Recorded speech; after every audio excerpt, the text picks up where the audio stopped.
ลอยนางสาวคำมวนบักไอ้น้องพอแต่เดียวนางเห็นหน้ามันขาวมาคือดอกนุน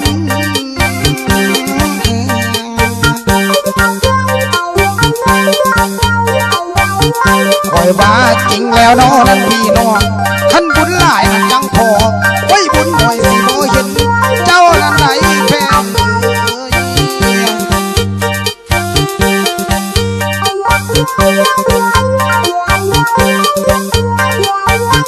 สีวันสาวผู้งามนั้นเลยน้องพี่รำมานั้นพันพ่ออยากขอจ่าดอกมองคุยน้ำเด้คำมือสีเป็นแม่เลยบักน้อยไว้ของคอยพอน้อง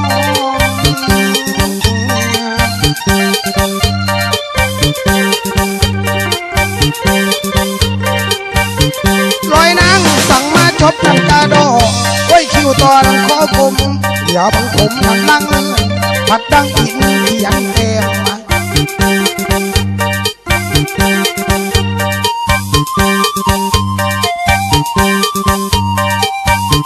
สีวันพี่รำลืมน้ำนองสายตาบ่ขาดว่า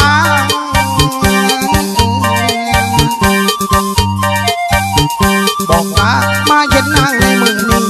มาเห็นนางในเทือนี้อันเสื่ออยากเก้าทางโอ้ยทั้งง่ายอยากเก้าทางมองบังเดคำ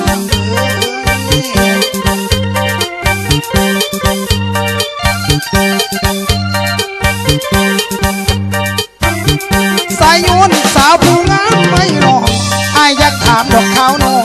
ถามเขาเฮือนขึ้นเป็นเพดานวาดดอกไล่คำก่อนเดินวัน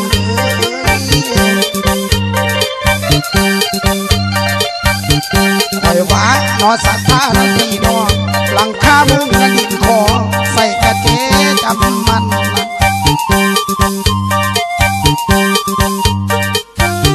สีเวิร์นกับทั้งก่อนคือข่าวสีหัวเย้านั่นเมฟ้าก่อนเดินคำถามถึงทางก่อนดังทั้งเสาป้องป้องลายเบียง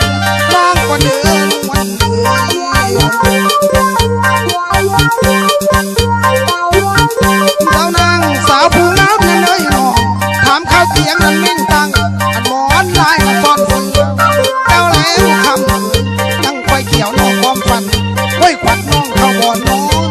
ดูบ่อแพง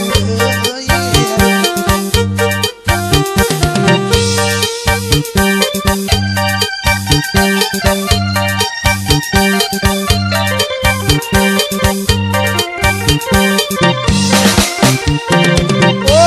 ยลอยนางสาวผู้งามไม่นองขอถามแม่ถามเขาว่ามันอ่อนผู้ใดสอนเสียบคนเจ้าเด้คำบอกว่าถามแม่เด้อนั่งมองน้องอยากถามพาน้องขี่บุญ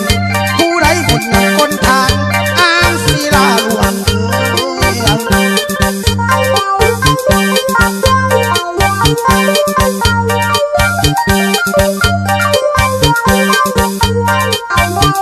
คิงบางสาวผู้งามไม่นองพี่อยากถามนางห่วงมีแล้วว่านั่งผัวสอนนอนทำแล้วละ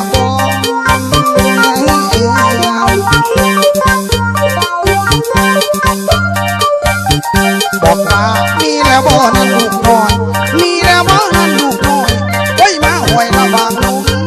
เจ้าหนูคำ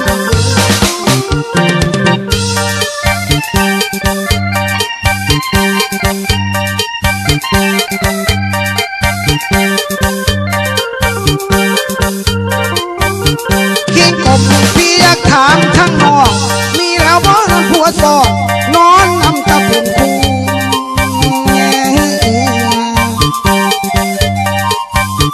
ถามแม่ดื้อนั่นบอกน้อง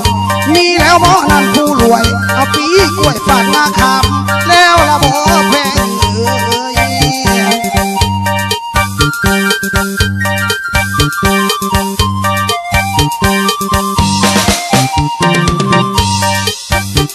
ลอยนางสาวผู้งามไว้น้องคันบ่มีนั่นผัวสอนอยากขอเสยนั่นสมกินเจ้าเด้แพง